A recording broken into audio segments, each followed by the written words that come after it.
novo segurança do Supremo se aproxima, são 2 agora, e ele continua em direção. Ele acende esse novo artefato e agora sim.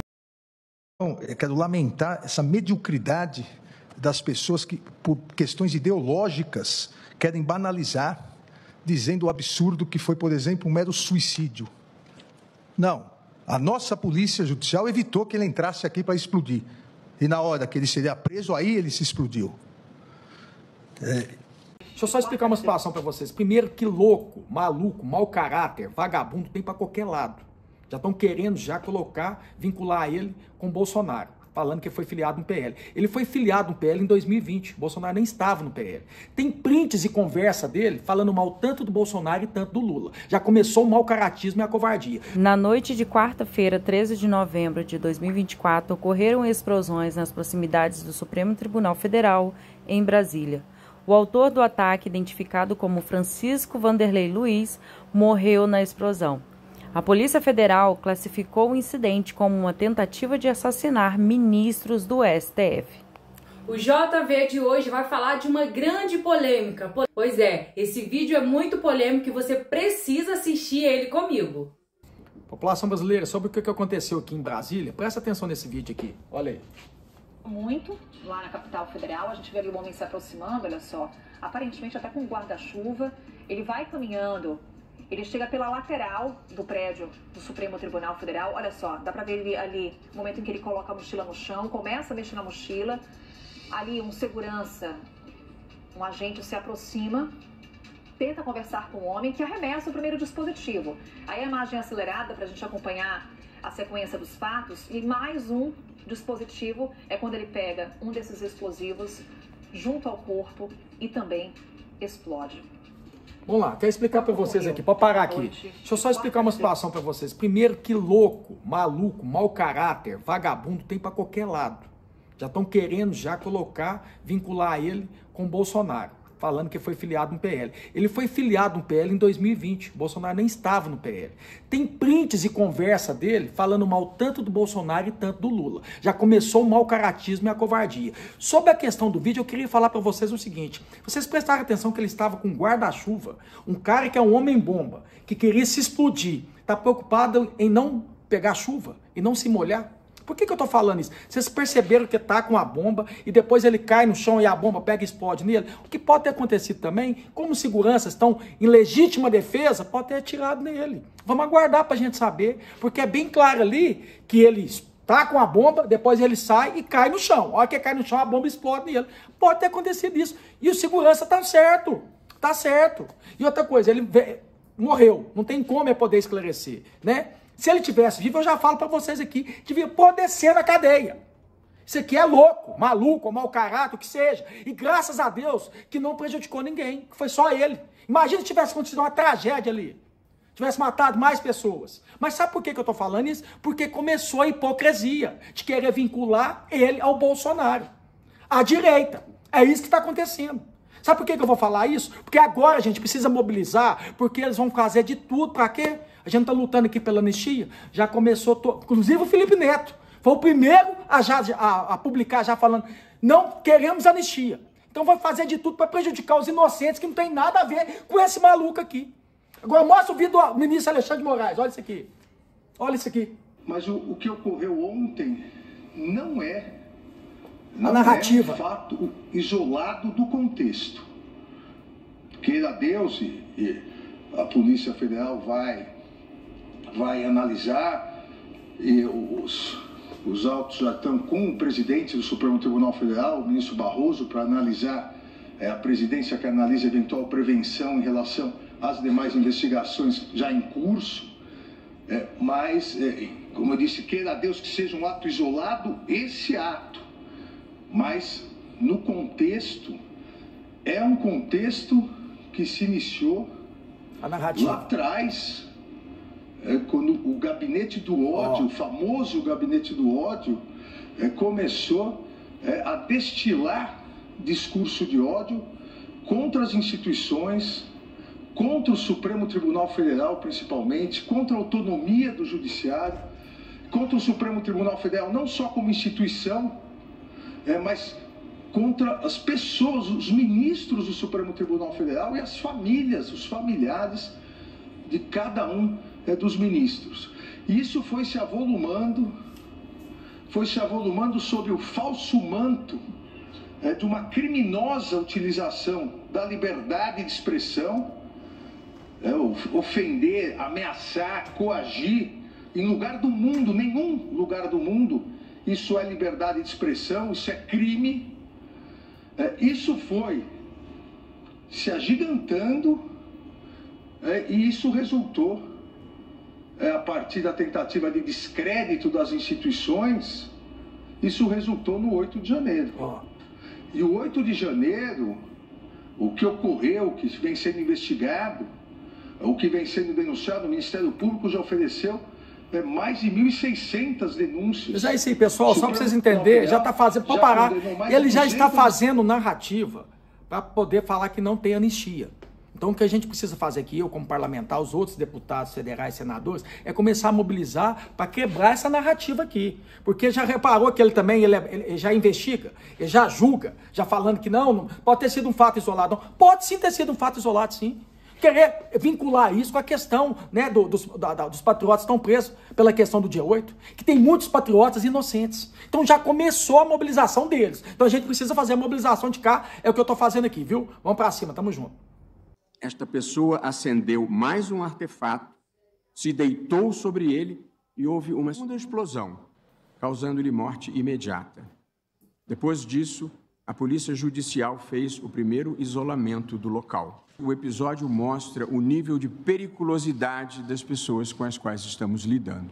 Esse episódio de ontem se soma ao que já vinha ocorrendo no país nos últimos anos. Em fevereiro de 2021, um deputado divulgou um vídeo com discurso de ódio, ofensas e ameaças aos ministros do Supremo Tribunal Federal, num grau inimaginável de grosseria e incivilidade. Em outubro de 2022, um parlamentar, notório por esquemas variados, desrespeita a ordem do Supremo Tribunal Federal e ataca os policiais federais com fuzis e granadas. Disse que fazia isso em nome da liberdade. Em outubro de 2022, uma parlamentar persegue de arma em punho um cidadão que havia se manifestado criticamente, em tom, aliás, muito menos grave do que aquele a que todos nós víamos sendo submetidos. Ao longo dos meses de novembro e dezembro, após bloqueio de estradas, milhares de pessoas acamparam nas portas de quartéis por todo o país, pedindo desrespeito ao resultado das eleições e golpe de Estado. Muitos deles insuflados pela afirmação criminosamente mentirosa de que teria havido fraude nas eleições. No dia 8 de janeiro de 2023, milhares de pessoas, mancomunadas via redes sociais e com a grave cumplicidade de autoridades, invadiram e depredaram a sede dos três poderes da República. Relativamente a esse último episódio, algumas pessoas foram da indignação à pena, procurando naturalizar o absurdo. Não veem que dão um incentivo para que o mesmo tipo de comportamento ocorra outras vezes. Querem perdoar sem antes sequer condenar. A gravidade do atentado de ontem nos alerta para a preocupante realidade que persiste no Brasil. A ideia de aplacar e de deslegitimar a democracia e suas instituições, numa perspectiva autoritária e não pluralista de exercício do poder, inspirada pela intolerância, pela violência e pela desinformação. Reforça também e, sobretudo, a necessidade de responsabilização de todos os que atentem contra a democracia. Onde foi que nós nos perdemos nesse mundo de ódio, intolerância e golpismo? Como Vossa Excelência acaba de destacar, presidente, o ocorrido na data de ontem merece a atenção de todos nós. A explosão de um carro nas proximidades da Câmara dos Deputados e do Supremo Tribunal Federal e a tentativa de um homem que veio a falecer atingir a corte com explosivos configuram mais um ataque às instituições democráticas de nosso país. Em redes sociais, ao que se diz, o cidadão atacava o Supremo e difundia teorias da conspiração contra autoridades, deixando claras as suas intenções. Como Vossa Excelência acaba de fazer, a reconstrução histórica dos últimos acontecimentos nacionais demonstra que o ocorrido na noite de ontem não é um fato, infelizmente, não é um fato isolado. Muito embora o extremismo e a intolerância tenham atingido o paroxismo em 8 de janeiro de 2023, a ideologia rasteira que inspirou a tentativa de golpe de Estado não surgiu subitamente. Pelo contrário, o discurso de ódio, o fanatismo político e a indústria de desinformação foram largamente estimulados no governo anterior. Fruto de um sectarismo infértil, o radicalismo político graçou nas eleições de 2018, em uma campanha caracterizada pela ampla utilização das redes sociais para a difusão de ódio, ataques pessoais e fake news. Com o encerramento das eleições e a instalação de um novo governo em 2019, essa estratégia influenciou não apenas a comunicação oficial do Palácio do Planalto, como também o discurso dos apoiadores, que radicalizaram o debate político mediante criminalização da oposição, desprezo à alteridade e ataques sistemáticos às instituições de controle que cerraram fileiras contra essas práticas, como a Justiça Eleitoral e a Suprema Corte. Símbolos e feriados nacionais foram sequestrados com objetivos eleitorais, a ponto de, em 2021, a comemoração do 7 de setembro ter sido utilizada para a realização de ameaças ao tribunal, como lembrou ontem o ministro Luiz Fux, a necessidade de enfrentamento que teve durante a sua presidência, incitando os cidadãos ao descumprimento de decisões judiciais. Não foram raras as manifestações públicas organizadas e fomentadas por apoiadores do ex-presidente da República para questionamento da confiabilidade das urnas eletrônicas e da justiça eleitoral.